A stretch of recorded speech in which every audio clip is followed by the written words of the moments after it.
Գյումրու պետական սիմֆոնիկ նվագախումբը երաժշտական նոր մեկնաբանությամբ արվեստասերներին է ներկայացնում Աբուլալա Մահարի օրատորիան գրված Ավետիք Իսահակյանի համանուն ստեղծագործության հիման վրա։ Հեղինակը երիտասարդ կոմպոզիտոր Արշակ Մուրադյանն է։ Ստեղծագործությունը գրել եմ 2025 թվականին Իսահակյանի 150-ամյակի կապակցությամբ,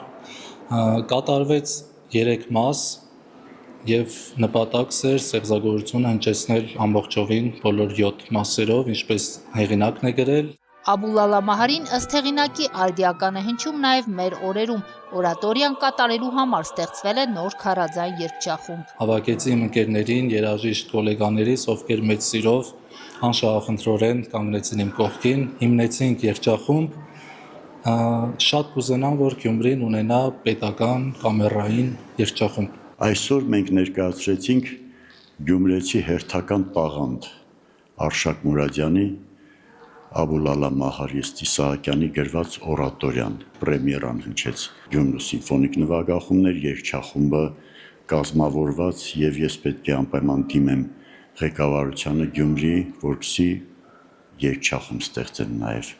քաղաքում գործող մշտական երգչախումբ։ Դիրիժորի խոսքով նման նախաձեռնությունները կարևոր են երիտասարդ ստեղծագործողներին առաջ մղելու համար։ Ստեղծագործությունը հիանալի է արված եւ նվագախմբի հասկացողությունը եւ երգչախմբի եւ ինչպես է ընկալել Իսահակյանին երաժշտական ամբողջ աշխատանքը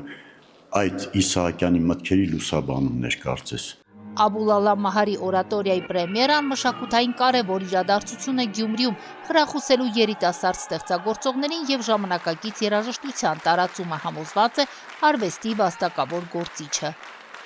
Քրիստինա Մկրտչյան, Մարտին Գևորգյան, Լուրեր։